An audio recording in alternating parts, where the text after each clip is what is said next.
Hi, I'm Ariel Fernandez. I'm 19 years old and I'm from the States. I'm here in South Africa on a 9-month mission trip, and I just want to remind everyone that the Lord is always faithful.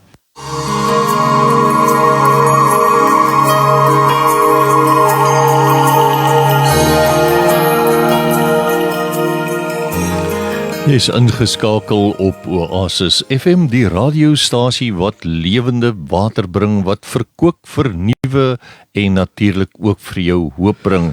Jy vind ons op 89.9 FM radiostasie dan. Die lekker ding is, jy luister vandag op hierdie maandag na ons en ek wil ook net vir jou sê, baie welkom. My naam is Gabriel van Eden, jy luister na die program Eer aan God en saam met my in die ateljee is David Malherbe en ons gaan vandag gesels oor sy boek wat hy geskryf het, Christenskap in die werkplek. Welkom David, en as jy so ietsie van jouself en dan ook van jou vrou wil vertel en jou gesin, en dan gaan ons begin gesels oor hierdie kosbare boek wat die Here jou mee geïnspireer het. Baie dankie Gabriel, dit is 'n ongelooflike voorreg om hier te kan wees. En ja, ek was eers in die onderwys en toe het ek 'n besigheid gehad vir 'n klomp jare en toe die Here my geroep om weer vir mense te leer. En ja, ek en my vrou is 46 jaar getroud en ons het 4 kinders, 2 seuns en 2 dogters, en hulle is almal daar in die Kaap rond, en ja, dis... Waar is jy gebore, David? Jong, ek is in die Kaap gebore, in Kaapstad. Okay. En, maar groot geword, hoofsaaklik in Parow, Bellville omgewing. Ja. En ons het maar nadat ons getroud is ook 'n klomp jaar in daai omgewing gebly en daarna het ons in Wellington gebly vir 20 jaar en nou is ons in Langebaan. So jy's so 'n bietjie van 'n boelander. 'n Boelander. Nee, so. 'n mens van die Wes-Kaap. Ja. Wonderlik. David begin gesels met ons oor die boek en hoe die boek ontstaan het, jou verhouding in samewerking met die jeugtydskrif en dan ook so 'n bietjie meer uit te brei oor 'n paar praktiese idees, voorbeelde en dan ook woord wat jy in jou hart gekry het, wat die Here gebruik het om jou te inspireer. Ja. Weet jy, dis interessant hoe die Here se pad met 'n mens loop. Ek het op 'n stadium nadat ek gevoel het die Here wil ek moet weer mense leer, het 'n vriend my genader by 'n radiostasie, miskien moet ek net noem, ek was voorheen het 'n klas gegee in besigheidsbestuur en entrepreneurskap en sulke goed. En die vriend kry toe 'n geleentheid by 'n radiostasie in die Parow om 'n weeklikse uurlange program oor entrepreneurskap aan te bied. Ja. Maar hy het maar net gewerk, hy het nie die opleiding gehad, hy het 'n besigheid gehad, maar omdat hy geweet het, ek het klas gegee daarin, vra hy my toe om saam met hom in te kom in die program. En toe het ons begin, ons het vir meer as 'n jaar lank elke week die program aangebied, en in die tyd het iemand gesê, maar hoekom skryf jy nie vir die koerant ook waaroor jy praat nie? En toe het ek na die plaaslike koerantjie toe daar gegaan, in Parelpos, en hulle toe gesê, ek kan nie daar skryf nie, maar daar is so 'n gazetkoerantjie, ek kan vir die skryf. Toe begin ek om elke week oor entrepreneurskap te skryf, wat ek toe vir 3 jaar gedoen het. Ja. Maar toe begin ek betrokke raak by markplekbediening, marketplace ministry in Engels. Ja. En toe kom ek agter, maar ek lees gereeld die Juig in die Joy magazine, jeugtydskrif in Joy magazine, en ek kom agter my hier's niks so markplekbediening in nie. Ja. En toe het ek hulle genader gesê, maar kan ek nie vir julle hieroor skryf nie. En toe sê hulle, goed, jy kan skryf. En toe het ek begin om elke maand 'n artikel te skryf. En dit het ek vir 8 jaar gedoen. En uiteindelik het ek net besef, dis 'n tyd van, dis ook nou soos 'n seisoen wat verby is. Ja. Maar hierdie boek is omtrent so 2/3 van die artikels wat in die jeugtydskrif verskyn het, wat nou in 'n boekvorm uitgegee is. So dit het oor 'n lang tyd gekom, maar ja, die Here het mense gelei in die skryf, in die lering gee en al die goede. As jy nou met iemand praat of iemand nader jou en hulle sê vir jou, David, wat is markplekbediening? Wat is dit?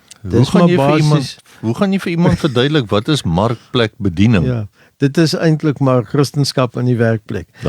Maar daar is mense wat amper soos 'n pastoor of 'n predikant is, wat spesifiek hulle werk toespits op die markplek. Maar markplekbediening het baie verskillende fasette. Ja. Daar's byvoorbeeld die bediening by die hawens, vir die Ja. seelui. Ja. Dis ook sulke mense, so hulle gaan na daai vissersmanne toe of mense wat op die see wil jy amper sê lewe Ja. en bedien hulle met die evangelie. Dis markplek bediening. Ek hoor. Maar daar is ook ander mense wat by verskillende besighede, en ek het nog gehoor van 'n paar mense hier in die dorp wat sê hulle het in hulle besighede hou hulle maandag of woensdag of Vrydag 'n geleentheid, en jy het ook gesê jy is ook al by van die besighede gewees, hou julle praatjie, en dis ook deel van markplek bediening. My belangstelling lê ook, ek meen ek het dit ook al gedoen, maar my belangstelling lê ook in 'n groot mate by die besigheidseienaars. Ek het self lank 'n besigheid gehad, Ja. want in die werkplek is dit baie keer so dat as jy kyk al die wetgewing en die regering en almal is baie ingestel op die werknemer altyd. Ja. Maar Ja. werkgewers het baie keer nogal so 'n moeilike tydjie om al die goeders te hanteer wat na hulle kant toe kom, en vir my is dit ook lekker om werkgewers te ondersteun en hulle met raad te bedien Ja. met wat sê die woord, want dit gaan uiteindelik maar wat sê die woord en Ja. hoe pas ek dit toe in my besigheid, of ek is 'n werknemer, hoe pas ek die skrifbeginsels toe in my werk, die werkgewer, hoe pas ek dit toe, en ek het mense met wie ek wil amper sê jare lank aankom. Een van die ouens wat die eerste kursus wat ek in Business by the Book of besigheid in die werkplek aangebied het, Ja. was seker omtrent al 15 jaar gelede. Jo. En ek sien daai ou nog elke 6 weke as ek Kaap toe gaan, en sien ek daai ou en dan praat ons oor sy besigheid en hoe pas hy dit toe en wat so goed doen hy, en hy praat oor sy besigheid goed. Ja. Dis 'n ongelooflike voorreg. As ons nou iemand het en die persoon is 'n besigheidseienaar en hy luister vandag na die program, as ons nou van hierdie man kan gesels, hoe werk dit prakties? Wat het hy begin en hoe het hy begin en hoe het dit uitgebou in sy besigheid om dan sy Christendom in die werksplek uit te leef? As jy vir ons 'n paar praktiese Ja. voorbeelde kan noem. Hy het begin, hy het die Business by the Book kursus gedoen wat ek aangebied het, en toe het hy gesê maar ek moet hom kom sien, hy wil nog 'n bietjie praat met my en so. Ja. Maar daar's oulike beginsels in die boek wat eintlik vir jou of ek sê wonderlike beginsels wat vir jou riglyne is van hoe om jou besigheid te bedryf sodat dit in lyn is met God se woord. Ja. En dit lig baie spesifieke verse uit. Nou as 'n mens kyk dat daar is omtrent maar 500 verse in die Bybel wat gaan oor geloof en gebed. Maar daar is so iets soos 2350 verse in die Bybel wat gaan oor besigheid in die werkplek en geld en sulke Wow. goed. So ons werk is so 'n groot deel van ons lewe, Ja. en dit is hoekom dit so 'n belangrike aspek is. Nou so het ons nou oor tyd het dit nou gegaan oor met die spesifieke man. Hoe bring hy dit in sy werkplek? Ja. Hoe sy werknemers om vir hulle te leer hoe tree jy op teenoor kliënte, jou Yes. beginsels met debiteure en krediteure, hoe maak ek? As iemand by jou Ja. wil geld leen, as jy mense wil aanstel, hoe maak jy? Waarna kyk jy as jy mense wil aanstel? Want daar's 'n teks wat sê in Spreuke wat sê iemand wat sommer enigiemand van die straat af aanstel is soos 'n boogskutter wat sy pyl, in Engels sê dit at random shoot. So Okay. en hy gee nie om wie word getref en wat 'n skade dit veroorsaak nie. Maar 'n goeie aanstelling is iemand wat vir jou lank hou. So dis alles beginsels wat in die woord is. En daar's wonderlike goed oor borg staan. Jy weet, ou teken vir iemand borg en so, Ja. en die woord sê Ja. jy's 'n dwaas as jy vir mense borg staan. Ja. En skuld is 'n baie groot probleem in besighede, en die woord Ja. wil hê ons moet so vry as moontlik van skuld wees, want die Here wil hê ons moet vry wees. Ja. En skuld laat jou sleg slaap, en as jy nie skuld het, jy slaap jy baie beter. Ja. Nee, dit is nogal interessant. Ek het al baie keer gehoor dat mense vir jou sê, man, luister, verstaan my nou mooi. Kerk is kerk en werk is werk. Moenie hier by jou werksplek kom kerk nie. Gaan Sondag kerk toe en gaan hou kerk, maar moenie hier by jou werksplek Ja. met my kom met die Here en Jesus en jy weet al sulke goeders nie. Nou hoe help jy nou mense wat nou aangevat word deur iemand van buite wat vir hom sê, man, kerk is kerk en werk is werk. Hoe help jy mense? Weet jy, daai ding van kerk is kerk en werk is werk, is wat hulle noem 'n Griekse benadering tot die werkplek. Ja. Nou die Grieke, die Griekse filosowe van van hier in die 1700 soos Plato en daai manne, Ja. Voltaire en so aan, hulle het daai benadering gehad en hulle het gesê dat goed soos geestelike goed soos die priesters en so aan en die filosowe en sulke ouens, hulle is besig met werk vir God en hulle is soort van in 'n hoër vlak en ons ander gewone ouens wat juweliers is en onderwysers en wat so goed as ook al is en werktuigkundiges is, ons is die lae klas werkers eintlik. Ja. En dan het hulle gesê, maar as jy vir die Here wil werk, sê hulle vir jou man, as jy vir die Here wil werk, bedank jou werk en gaan leer teologie en gaan voltyds daarin. Gaan in voltydse bediening. Net so. Maar ek praat nou eendag met iemand juis oor hierdie hele konsep van Christendom in jou werksplek, dat elkeen van ons wat die voorreg gehad het om Jesus te leer ken en 'n oorgawe te maak, jy is eintlik in voltydse bediening. Net so. Want jy het vir die Here gesê, Vader, hier is my lewe. Neem my. Ek dink sommer aan Lukas 9 vers 23 wat Jesus gesê het, indien enige van julle my wil volg, moet jy jouself verloon, elke dag jou kruis opneem en my volg. Ja. So elkeen wat Jesus gekies het, is eintlik in voltydse bediening, want die persoon het gesê, Here, hier's my lewe. Maak U met my waarvoor U my geskep het.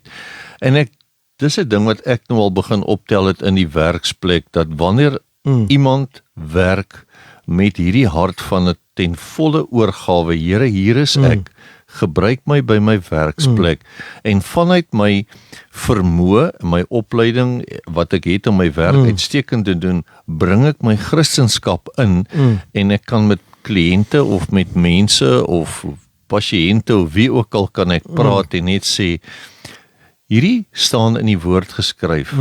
In Lukas 9 vers 23 staan die volgende geskryf, en dan kan mense geïnspireer en gemotiveer word, want eerstens is mens gees, jy het 'n siel en jy woon in 'n liggaam, en ons geesmens tel dadelik op in die geestelike atmosfeer wanneer jy iets positief is. Die ou mag dalk nog nooit 'n volle oorgawe vir die Here gemaak het nie, maar iets binne in sy hart. Jy weet, mense sê baie keer vir jou sê, man, iets het net van my gesê. Nou daardie iets is wanneer die Heilige Gees praat. Dis die Heilige Gees, ja. Ja. Ek wil miskien net verder gaan waar ek nou nog gepraat het oor die Griekse benadering. Ja. Om werklik waar Christendom in die werkplek te verstaan, moet ons die Hebreëse benadering hê. Yes. En dis waar dit inkom van work is worship. Yes. Want as ons dink, God het vir Adam en Eva gemaak, en wat het die Here vir Adam gesê? Gaan in die tuin en werk, bewerk die tuin. So werk is nie 'n straf nie, dis wat die Here daar gestel het vir ons om te doen. Ja. Maar as ons ons werk doen ons werk eintlik vir die Here. Die woord sê, alles wat julle doen, of julle eet of drink of wat ook al doen alles tot eer en verheerliking van die Here se naam. So daai ding van, in die eerste plek, as ek werk, doen ek dit vir die Here. En dan raak jou werk raak soos aanbidding. So dit raak soos, as jy in die kerk is, dan dien jy die Here. Yes. As jy werk jy nie vir jou baas nie, jy werk eintlik vir die Here, want die Here sê, ons sal eendag 'n beloning kry van hom af, Amen. as ons voor hom staan. Amen. En Bob Buford skryf in sy boek Halftime, sê hy glo dat as ons eendag sterf en ons staan voor die Here, gaan die Here vir ons 2 vrae vra. En die eerste een is, wat het jy met Jesus gedoen? Het jy hom aangeneem of verwerp en hom gedien? So dis die eerste belangrike ding. Die tweede ding is, wat het jy gedoen met die talente wat ek vir jou gegee het? Ja. Nou, ons talente is nie almal dieselfde nie. Ja. Maar as ons kyk in die skrif, praat die Paulus ook van party die gawe van gasvryheid en ander die gawe, baie verskillende, van profesie en al die baie gawes. Maar so het die Here ons ook almal verskillend gemaak.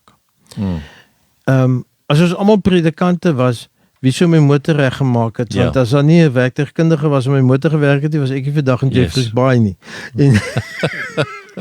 En so het ons tandartse nodig, ons het juweliers nodig, ons het 'n groot verskeidenheid nodig en ons moet almal mekaar dien. Die belangrike ding is dat ons almal eintlik sê, ek doen eintlik my werk vir die Here. Yes. Want uit ons verhouding met die Here uit, spruit voort die werk wat ons aan ons medemens doen. En daar's 'n ou met die naam van Richard Bolles. Hy het 'n boek geskryf, What Color is Your Parachute? Of hy het dit eintlik oor jare geskryf, maar 'n interessante storie. Want Richard Bolles was 'n predikant of 'n priester of iets in 'n kerk in Amerika. En dan sê hulle, and he was let go by the church. En toe begin hy om die boeke te skryf wat eintlik gaan oor hoe om 'n loopbaan te kies en al die goeie, selfs onderhoudvoering en al sulke goed is daarin. Maar omdat hy nou uit die teologie uitgekom het en die Here geken het, skryf hy onder andere ook, maar wat is jou doel of jou missie in die lewe? Yes. En hy sê daar's 3 goed. Die eerste een is om die Here te dien en voortdurend 'n verhouding met die Here te staan. Amen. Dit wat daaruit voortvloei is jou verhouding met mense en om mense te dien. So eerstens dien die Here, tweedens dien mense. Ja. En die werk wat ons doen is eintlik 'n diens aan mense, maar ook aan God. En dan die derde ding is, hoe doen jy hierdie werk wat jy vir mense doen? Jy doen dit met die gawes wat die Here vir jou gegee het. So jy gebruik die gawes wat die Here vir jou gegee het. En so die Here vir ons verskillende gawes gegee. En daar's maniere om agter te kom, wie is ek werklik? Ek meen die mense het byvoorbeeld 'n natuurlike dit is eintlik maar iets wat die Here binne in jou, jy het nou gepraat van liggaam, siel en gees. Ja. Nou in jou gees is waar die Here met jou praat. Amen. En eintlik kan ons sê die Here se vingerafdruk is afgedruk daar in die binnekant in jou gees. Van wat hy jou voor wil gebruik in die wêreld. En dis die uitgangspunt. En so het 'n mens van nature goed waarin jy meer belangstel en goed waarin jy minder belangstel. En dis baie keer maar net aanwysings en jy het 'n natuurlike aanleg vir 'n ding. Die een persoon is net meganies aangeleë, hy verstaan net meganiese goed. Vir 'n ander ou kan jy 10 keer die ding verduidelik en hy verstaan nog steeds nie daai ding nie. So dis iets wat die Here binne in jou gegee het. Maar dan in die sielsdimensie is jou wil, jou denke en jou emosies. So as jy weet, dit is wat die Here hier in my gees sit, dan moet jy jou wil en jou denke en jou emosies in lyn bring met wat in jou gees is. So jou wil, Jesus het gesê, Vader, nie laat my wil nie, maar U wil geskied. So hy bring sy wil, sy sielsdimensie in lyn met God se plan. En ook jou emosies en ook jou denke. In Romeine 12 vers 2, ons denke, hoe sê hy teks Romeine 12 vers 2 nou weer, maar in elk geval, dit gaan oor bring jou denke in lyn met die woord. So, en dan, as daai goed in lyn is met wat die Here in jou gees gegee het, dan volg jou liggaam in die rigting wat die Here wil hê jy moet gaan, want dit is hy wat jou gemaak het en hy daai goed in die binnekant in jou geplant. En dis hoe jy onder andere die rigting bepaal vir jou lewe, wat 'n baie belangrike ding is, want baie mense lewe, staan elke dag op, hy gaan maar werk toe, maar hy het nie regtig rigting nie. En sommer net terwyl ons daarvan praat, jy kry baie keer dat mense sê, 'n kind gaan maak klaar met skool, en die kind weet nie regtig wat wil die kind doen nie. Dan is die woorde wat die mense gebruik, ek wens die kind wil net rigting kry. So as jy weet waar in jou pad is, en dink maar, 'n kind is op skool, die kind maak klaar met skool en nou sê die kind, ek weet nie wat ek wil doen nie. Nou is die jaar na skool vir hom 'n nagmerrie. As hy voor die einde van of vroeg in daai jaar eintlik in sy matriekjaar al kom en ek toets kinders en ek help hulle met loopbaanraad en so aan, kom en jy toets hulle en daai kind wat nie geweet het wat hy wil doen nie, ewe skielik wys daai toets duidelik uit wie hy is, wat is sy belangstellings, alles, en jy sê, maar kom, jy kan dalk by die universiteit dit gaan studeer, of jy kan by 'n University of Technology dit gaan studeer, by 'n college, of wat ook al, of by tegniese vaardigheid, kan jy so intoe gaan, ewe skielik blink hy kind se oë. Eerstens gemeet aan, as ek nou hierdie beroep gaan doen, hoeveel geld gaan ek maak, en hoeveel mense gaan ek beïndruk, en met watse kar kan ek ry, en watter huis gaan ek koop. En 'n ander wat ek baie goed ken, in sy eie gebrokenheid, sy minderwaardigheid, sy feit dat hy nie goed genoeg gevoel het oor homself nie, het hy toe begin agterkom, hy het sekere gawes en talente en hy het dit gebruik sodat mense van hom kan hou, sodat mense hom kan aanvaar. En toe kort voor lank, toe begin hy leef om mense te beïndruk sodat mense van hom kan hou, sodat hy beter oor homself kan voel. Maar hierdie hele proses het vir hom geen vervulling gebring nie. Nou vervulling vir my is daardie gevoel wat jy voel, maar ek leef op aarde met 'n rede. En die oomblik wanneer ons instap om ons God gegewe roeping uit te leef en ons gawes en talente dien ooreenkomstig aan te wend, gaan jy hierdie ding in jou hart kry waar jy net kan weet, ek is tevrede. Amen. Daar is 'n tevredenheid in my en weet jy, Dawid, ou sien baie keer 'n mens, 'n persoon wat al lank in die sakewêreld is, wat groot suksesse behaal het. As jy by hom kom en jy gesels met hom, is net so 5 minute, dan kom jy agter, maar hierdie ou, hier's fout. Hierdie man is nie op 'n lekker plek nie, of hierdie vrou is nie op 'n lekker plek nie, want hy jaag sukses na. Nou daar's niks meer verkeerd om suksesvol te wees nie, maar in die Here, maar baie keer kom besigheidsmense en hulle jaag sukses na en hy leef sy lewe so dat hy nou wragtig nie tyd het om nog kerk toe ook toe te gaan nie. Dit is nou, wil ek amper sê, never mind. Maak nie saak waar hy staan in sy verhouding met die Here nie. Hy wil net suksesvol wees en sy sukses meet hy aan sy geld en sy eiendom en waarmee hy vlieg en ry en te kere gaan. Ek moes kom iets noem oor die boek, en dan kom ek terug na wat jy nou gesê het.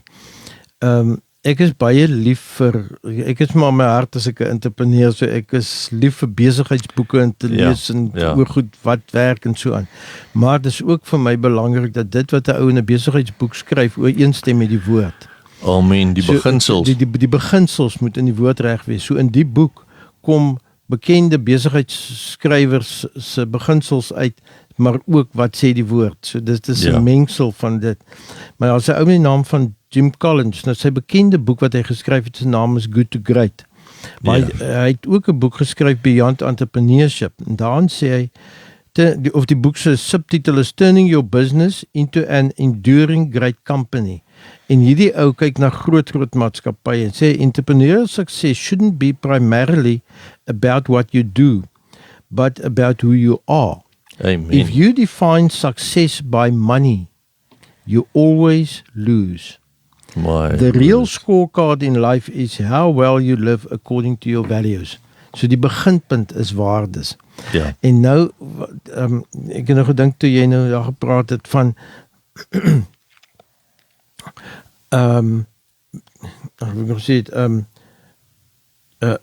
mense wat soort van in 'n verkeerde werk is, wat 'n werk kies om rede van geld. Kinders kies, dit is soos jy gesê het, as ek 'n dokter word, dan kan ek dalk baie geld maak, of wat ook al, of 'n ingenieur of so. Of my beste maat gaan dit studeer, nou gaan ek dit ook doen, maar dis nie te sê dit is wie jy is nie. En you must get to the job that is the right one for you. Want jy is uniek. En so is daar byvoorbeeld 'n vroutjie wat na aanleiding van een van my artikels wat ek geskryf het, my gekontak het, uit die Transvaal uit iewers. En sy vertel my toe dat haar pa was 'n rekenmeester en sy het op skool, het sy nie van rekenkunde gehou nie, en haar pa wou gehad het sy moet rekenkunde gaan studeer en sy wou nie. Maar op die ou end het sy toe nie gaan studeer nie, maar op die ou end sy in 'n werk beland waar sy wel rekenkunde boekewerk doen. En sy was baie goed daarin, seker maar 'n paar se gene wat deurgekom het, maar dit was nie wie sy was nie. En maar sy hou nie van haar werk nie, en dit is vir haar erg om te sien, hier's ander mense om haar wat hulle werk geniet, maar sy hou nie daarvan nie, en sy het selfs toekennings gekry vir so goed wat sy in haar werk is, seker maar die gesindheid van die Here in haar hart, want 'n deel van die gesindheid in jou hart is excellence. Daar word geskryf van Daniel, jy het the spirit of excellence in hom, en dis wat die Here se gees in ons wil na vore bring. En en sy sê sy het selfs toekennings gekry vir haar werk, maar sy was nooit gelukkig nie. Dan sê mense, maar jy is so goed, hoe kan jy gelukkig wees daarin nie? En toe toets ek haar, doen ons 'n redirect, alles aanlyn gedoen. En een van die goed kom ek toe agter, maar hier's iets in van skryf. En ek sê vir haar, jong, hou jy van skryf? Ja, sê sy, Lieweland, dis vir my lekker. Sy sê, wees ek so gefrustreerd is by die werk, dan het ek 'n blok, dan begin skryf ek eers 'n bietjie aan my blok om net eers af te koel dat ek weer kan verder werk. Nou op daai stadium het sy nou uit 'n koöperatiewe werk bedank en toe het sy die kerk se boeke gedoen, toe werk sy nou van net tot 1 uur toe, sy het 'n halfdag werk. En toe moedig ek haar aan en sê, maar jy moet begin skryf. Sy sê toe, jy kan my blog gaan lees en gaan kyk en ek sien sy skryf goed.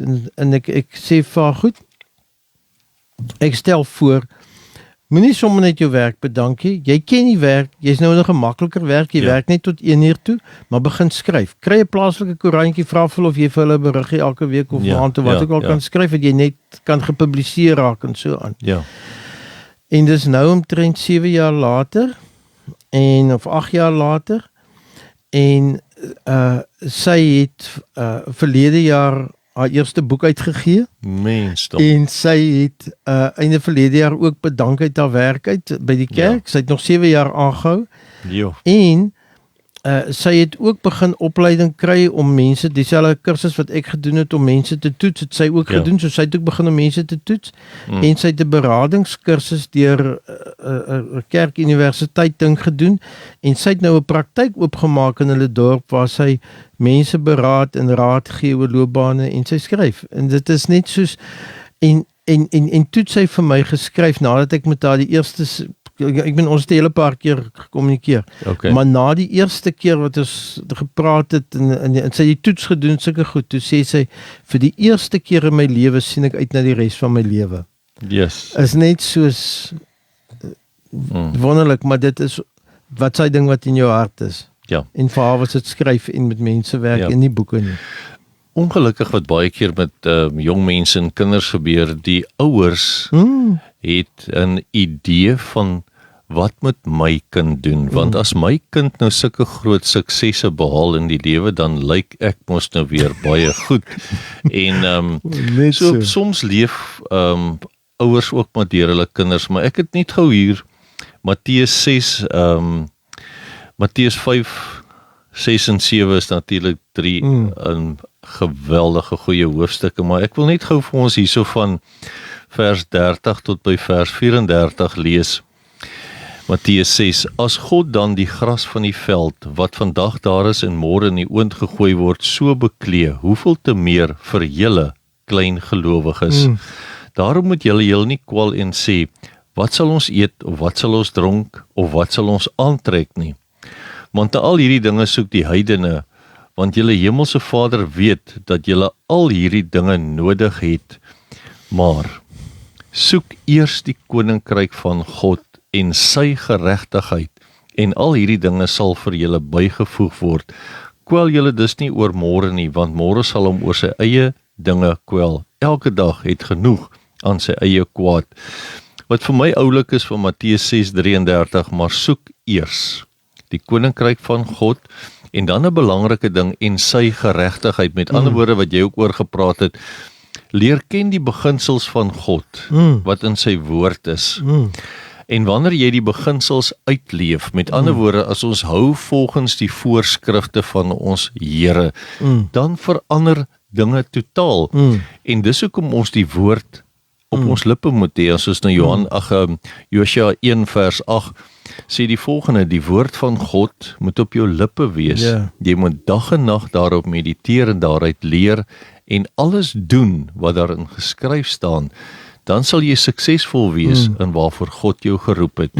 So as ons terug is by die markplek en ons is by die werkplek, is dit 'n plek wat ons die woord van God op jou lippe moet hê. Met ander woorde, jy doen jou werk, jy doen jou beroep, maar die woord van God moet op jou lippe wees, want dit is hoe ons die woord in die werksplek bring. Nou om die woord te praat is al 'n groot deurbraak, en dan soos iemand anders gesê het, onthou, die dader van die woord. Want in ons lewenstyl en ons manier hoe ons die woord uitleef, en dis hoekom in die werksplek is dit vir my een van die kosbaarste plekke wat 'n ou die woord kan uitleef. Baie keer gebeur dinge en dit werk dalk nie so lekker uit nie. En dan hoe reageer ons op die onreg wat gedoen word of die manier hoe ons hanteer word? 90% van ons lewe is die manier hoe ons die 10% hanteer wat aan ons gedoen word. En dis hoekom die woord die riglyn is dat ons kan sê, Here, ek gaan doen wat u woord sê. Ek gaan nou nie hier in weerwraak optree nie. Ek gaan in liefde hierdie situasie hanteer. En ek dink ons werksplek met al sy reg en onreg en dinge wat daar gebeur, is 'n wonderlike plek waar ons Christenskap kan uitleef en kan anders reageer as wat iemand anders sal gereageer het. Ja, gesindheid is so 'n belangrike ding. Yes. Jy hoef nie se woord te sê nie, maar jy kan uit 'n persoon se gesindheid sien Amen. wat is in sy hart. Ja. Hy's net anders as iemand wat sê dis my reg. Ek het nou Ja. Attitude is everything, sê hulle. Ja. Ek het nou sommer ook net gedink aan wat jy nou sê van 'n woord spreek. Ja. Jy hoef nie vir iemand te preek nie. Daar sê. Mense dink as Christendom in die werkplek beteken ek moet nou vir al die ander ouens hier rond staan en preek en te kere gaan. Dis nie waaroor dit gaan nie. Maar partykeer is dit net 'n woord wat jy sê wat vassteek. Daar's 'n storie wat ek gehoor het van 'n predikant wat saam met 'n klomp finale jaar katkasante het hulle na 'n vakansieplek toe gegaan en warmwaterbronplek en nou is hulle almal daar en hulle swem daar en hier's 'n ou wat 'n ateïs is en hy loop daar verby en hy sê vir hulle, ag Jesus man, glo julle tog nou in God, wat help dit, daar is tog nie 'n God nie. Ja. En die predikant sê vir die ou, die woord sê, dis 'n dwaas wat sê dat daar geen God is nie. Dis al wat hy vir die ou gesê het. En dan 10 jaar later, toe klop hy ou in die predikant se deur, toe sê hy, daai woord het my so bygebly. Dit het my nie gelos nie. En ek kom net vir jou sê, ek het my hart vir die Here gegee, ek dien nou die Here. Net 'n woord, maar wat het gebeur? Daai ou het net 'n stukkie gepraat en die Heilige Gees het die werk gedoen. Daar was 'n saadjie geplant en die Heilige Gees het dit laat ontkiem wat daai ou na die Here toe gebring het. So dis nie altyd groot goed wat ons doen nie, maar mense sien daai gesindheid, hulle sien daai hoor daai woord. Ja. Een ding wat ek geleer het in die markplek is dat die Heilige Gees bemagtig en bekwam ons. Toe jy nou gepraat het van die motorwerktuigkundige, jy weet 'n motorwerktuigkundige wat die opleiding het en wat sy werk doen in oorgawe van God, sal baie keer as hy 'n situasie vind met 'n motorengine of met 'n motor waarmee hy sukkel, sal hy so stil bid en sê, Here, help. Ja. Wys my hoe dit gedoen moet word. En dan sal die Here dit vir hom wys. Ja. Ek weet in my werksplek het ek al 'n paar keer dinge gedoen wat ek besef dit is menslik onmoontlik en die kliënt kom in en ek sê vir haar, hier is jou item, maar ek kan jou nie laat betaal nie. Sy sê vir my, wat bedoel jy? Sy sê, dis nie ek wat dit reg gemaak het nie. Die Here het my gehelp om dit vir jou reg te maak. En daardie dag het ek net weer eens besef, ons werksplek is ook 'n bemagtigingsplek waar die tandarts, die dokter, die motorwerktuigkundige, die apteker, wie ook al die ou wat met rekenaars werk of wat ook al die situasie mag wees, die Heilige Gees is saam met ons in die werksplek. En goed, hy laat ons Jesus daar uitleef, maar hy help jou om jou werk te doen van so 'n standaard dat kliënte na jou toe sal kom en sê, luister, ek het in my lewe nog nie hierdie tipe van diens gehad en hierdie vakmanvaardigheid wat hier uitgeleef is nie. En dan kan 'n mens vir die Here die eer gee. Maar in ons eie gebrokenheid moet ons maar net oppas as die kompliment kom dat jy nie die ding in jou eie komplimente sakkie gaan sit en nou vir almal met almal daaroor spog nie. So die Here help ons in die werksplek om ons vaardigheid bonatuurlik te ondersteun sodat jy as motorwerktuigkundige of as wat se werk jy ook al doen, dat die Heilige Gees kan inglip en vir jou sê, Moenie die rooie vat nie. Vat die groene. Hoekom die groene? Doen dit. Ja. Ek sê altyd baie keer vir mense, ek sê onthou net gehoorsaamheid maak selde sin. Doen net wat jy op jou hart voel. Die res is die Here se. Ja. Sommer net 'n interessante storie wat ek nou dink terwyl jy praat. Is daar 'n ou in Amerika gewees jare terug met die naam van R.G. Letourneur. En sy suster was 'n sendeling in China en sy het vir hom gesê, "RG, jy moet iets met jou lewe doen wat van betekenis is vir die Here." En hy het geworstel want hy het gevoel ek is nie 'n sendeling nie. Ja. In Amerika praat hulle mos nou van as jy nou grondverskuiwingswerk doen, praat hulle van you work with dirt. Jy weet jy skuif die grond en so. En dit was eintlik sy liefde en so het hy toe met sy pastoor gaan praat en dit vir hom gesê, "Man, doen wat in jou hart is, maar doen jou werk vir die Here." Ja. En daai ou het sy besig en hy het toe begin om grondverskuiwingstoerusting soos hierdie bulldozers en padskrapers sulke goeders te begin bou. Maar hy het sy besigheid begin.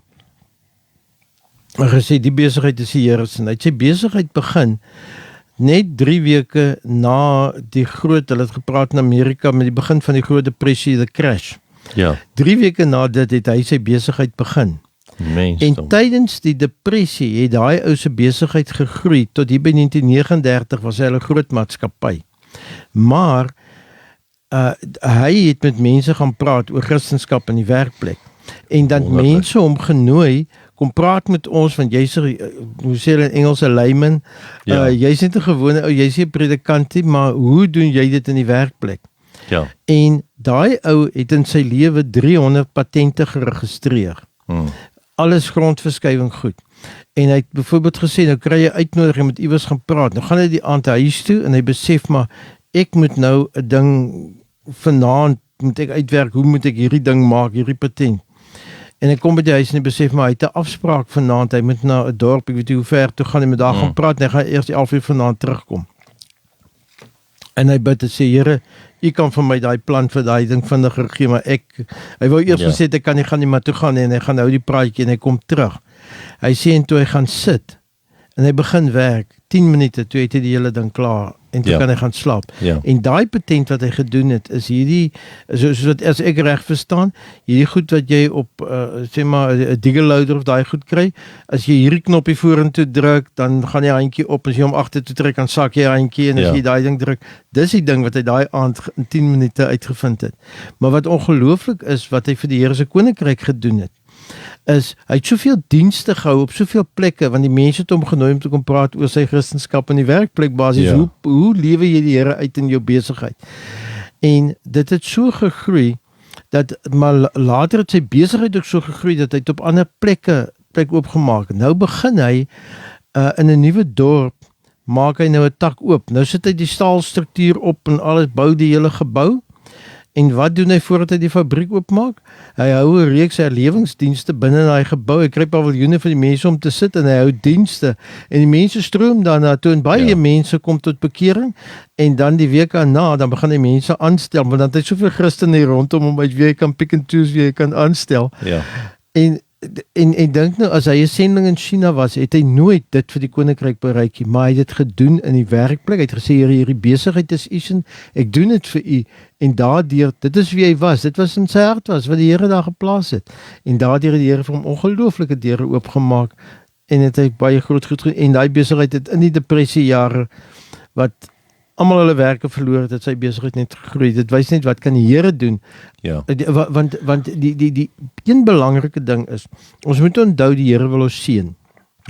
Dis die Here se hart. En hoe maak ons om die Here se seën op ons besigheid te kry? Ons doen dit volgens sy woord. As jy nou kyk in Deuteronomium 28 waar die Here praat oor die seëninge. Die Here sê, as julle my gebooie onderhou en so aan, dan sal ek julle seën. En hy sê in Engels, the blessings of the Lord will come over you and overtake you. So dis amper soos daai seën jaag jou. Maar hoekom? Ek is gehoorsaam aan die Here se woord. Maar nou lees ons die Bybel en ons weet nie altyd waar staan wat en wat se goed is daar nie. En dis hoekom hierdie boek is 'n baie wonderlike riglyn want hier word baie goed gesê, as jy in jou besigheid is, wat doen jy? Hoe moet ek optree? Hoe maak jy as jy van jou huis af werk? Hoe doen jy bemarking? Bemarking met integriteit, jy weet, en het jy 'n Bybelse wêreld en lewensbeskouing, so al daai goed, hier's baie goed hierin, wat vertel, basies, en baie mense sê, die Bybelse waardes is vir baie jare gelede, dis nie vir vandag nie. Ja. En wat hierdie boek probeer sê is, so lyk die wêreld vandag, dis wat besigheidskenners sê, dis wat die woord sê, kyk hoe van toepassing is die woord van die Here vir vandag. Ja. En hier is ongelooflike inligting in vir hoe om my lewe vandag in die Here se werkplek te leef, sodat ek die Here se seën kan kry. Want daar's goed wat ons gaan doen, sonde sê hulle beteken to miss the mark. Ja. En ons wil graag, we want to hit the mark. En wat ek hieroor skryf gaan oor, wat sê die woord, hoe moet ek leef, en hoe moet ek optree in baie situasies in die werk, in my besigheid, as ek 'n bestuurder is, wat ook al. En die boek is nie net geskryf vir werkgewers nie, hier's baie goed in, wat vir almal geld, hier's baie goed wat spesifiek vir werknemers geld, hier's baie goed in oor leierskap, wat goed is vir besigheidseienaars, entrepreneurs, hoe maak ek my besigheid, hoe stel ek my besigheid op, dat dit tot eer van die Here kan wees, want ons wil die Here se seën hê. Die Here se seën is daar waar jy nederig is, en daar waar jy volgens sy wil werk. Ja. So dit is die... Ons het net voor die tyd, ek en jy so 'n bietjie gesels, en toe vertel ek ook wat die Here eendag vir my gesê het. Hy sê vir my, jy ken nou Johannes 3 vers 16, wat staan in 1 Johannes 3 vers 16? Nou is dit, ag Here, nou vat ek die woord en ek kom tot daar by 1 Johannes 3 vers 16, en ek lees hom gou vir ons. Hieraan het ons die liefde leer ken, dat hy sy lewe vir ons afgelê het, en ons behoort ons lewe vir die broeders af te lê. So, om sy liefde uit te leef, beteken, ons moet 'n lewe van oorgawe leef, waar jy gaan sê, Here, hier is my lewe. Ek het waarlik waar oorgawe aan U gemaak. Ons is byna aan die einde van ons program, David. Ek wil nog 'n dingetjie sê. Ja, asseblief. Hierso is 'n stukkie wat ek geskryf het, geld God se beginsels in jou besigheid. Yes. En dan haal ek hierdie teks aan, van dat die Here sê in Jesaja 55 vers 8 en 9, my gedagtes is nie julle gedagtes nie, en my optrede is, en julle optrede nie soos myne nie, sê die Here. Soos die hemel hoër as die aarde is, soos my optrede verhewe bo julle optrede, en my gedagtes bo julle gedagtes. En as ons onse Vader gebed bid, dan bid ons, Here, laat U wil geskied op die aarde soos in die hemel. Amen. Wat beteken, die beginsels in God se woord geld in die hemel. Yes. Dit is God se beginsels. Ja. Die Bybel vertel vir ons, hoe lewe ons daai beginsels hier in die wêreld uit? Wat moet ons doen dat dit hier kan wees soos daar? Ek meen, ons wil graag sê dis hemel op aarde, maar dan is dit tydjie as ons lekker vakansie of so iets, maar ons werkplekke kan ook so wees as ons die Here se beginsels uitleef in die werkplek. So, ja. Ja. Nog so een praktiese voorbeeld miskien, David, van iets wat jy net vir ons luisteraars kan noem om hulle te inspireer en te motiveer. Ek het nou sommer net hier, ek blyk het hier gesien, het besigheid volgens God se beginsels, en sommer net 'n paar beginsels in besigheid, wat ek dink belangrik is, ek beantwoord nie spesifiek jou vraagie, maar ek dink dis belangrik. Ja. Die eerste ding is my besigheid teenoor God se besigheid. Dis nie my besigheid nie, die aarde behoort aan die Here en die volheid daarvan, Psalm 24 vers 1. So, as dit God se besigheid is, dan bestuur ek dit vir God. Yes. Wins is nie die eerste of die belangrikste ding, die karakter is die belangrikste. Ja. Partykeer as jy in besigheid sit, of jy moet besluite neem, dan is daar 'n ding wat hulle sê, principle before profit. Yes. Ons sê, as die ding moet geld maak. Ja. Maar die Here sê, eerstens vir my, deur my beginsels toe te pas, en die Here sal seën. Ja. Ek het 'n voorbeeld in die boek van ouens wat 'n besigheid het en daar was 'n transaksie van R2 miljoen wat groot is, wat die ouens besef het, maar hierdie ding is nie kosher nie. Ja. Maar dit is 'n belangrike ding in hulle besigheid gewees en die ouens gesê het, ons gaan nie voort met daai transaksie nie. Ons beëindig dit, al laat dit 'n groot gat in ons inkomste en dis 'n ding wat lank aangekom het. En toe het hulle dit nou verloor, maar hulle het die beginsel besluit geneem, ons eer die Here.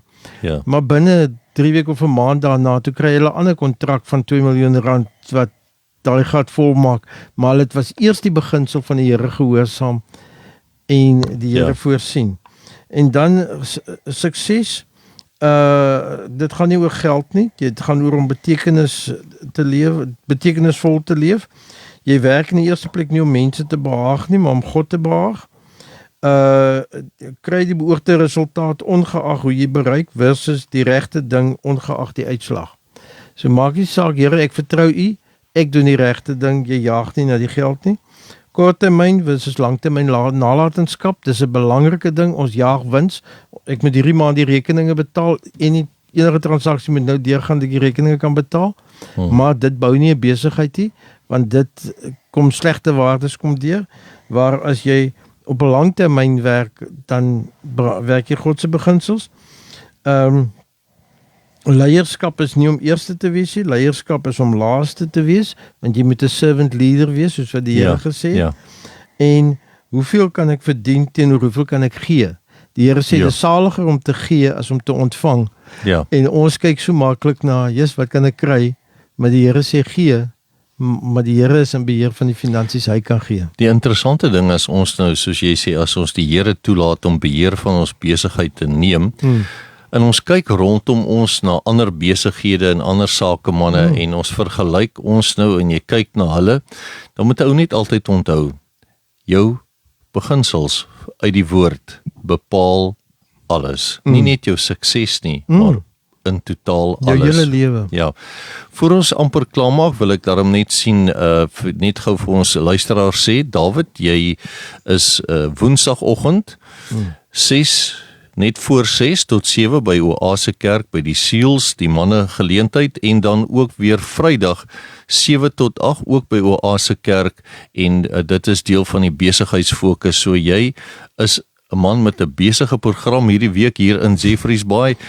En soos ek weet, kom julle nou van Langebaan af, 'n heerlike lang reis gehad tot hier by ons in Jeffreys Bay. En baie dankie dat julle gekom het. En hier in die hoek sit sy ou vroutjie. Sy is net so opgewonde en ek hoor sy is eintlik die medeskrywer van hierdie boek. Want sy het daarom so oogie oor David gehou. Sy is die redigeerder en die taalversorger en al sulke goed. Ja. sy is goed in tale. Ja, so werk 'n mens saam as 'n span. David, as jy net vir ons kan afsluit met 'n kort gebed, sal ek dit verskriklik waardeer. Hemelse Vader, baie dankie vir die ongelooflike voorreg om te kan praat oor die dinge van U koninkryk. Amen. Here, dit gaan nie oor 'n spesifieke kerkdenominasie of gemeente nie. Here, ons werk op die aarde om U koninkryk uit te bou. En U gebruik mense in baie verskillende groeperinge, in verskillende werke. Here het ons almal verskillend gemaak en U wil elkeen van ons gebruik om U koninkryk te bou. Daarom, Here, is my gebed vir oggend dat elke luisteraar wat ver oggend saam met ons gekuier het, dat U hulle sal seën. Dankie, Seën Vader. waar hulle werk, seën in alles wat hulle doen. En selfs al dink jy dit wat ek doen is nie belangrik nie, ek maak my kinders groot, ek moet huishou, ek moet kos maak, doen alles wat jy doen tot eer en verheerliking van die Here. Want vir die Here is ons nageslag ook belangrik, en dit wat ons in ons kinders insit is van uiterste belang, want die Here wil hê dat ons nageslag ook die Here sal dien. Dankie Here dat U goed is en dat U dit met ons goed bedoel. Here, help ons om aan U getrou te wees en U te dien elke dag met alles wat in ons is. En dankie Here dat U woord is waarheid. U sê dit in Johannes 17 vers 17, sê U self, U woord is waarheid. En Here, dat ons lewens sal rig volgens die waarheid. Ons loof en prys U naam dat U goed is, Here, en ons aanbid U en ons vertrou U met ons lewens. Amen. Baie dankie David en mag julle 'n wonderlike tyd hier in Jeffreys Bay saam met ons hê. Alles wat mooi is en sterkte vir die pad vorentoe. Baie dankie Gabriel, is 'n groot voorreg om hier te kon wees. Daar's hy.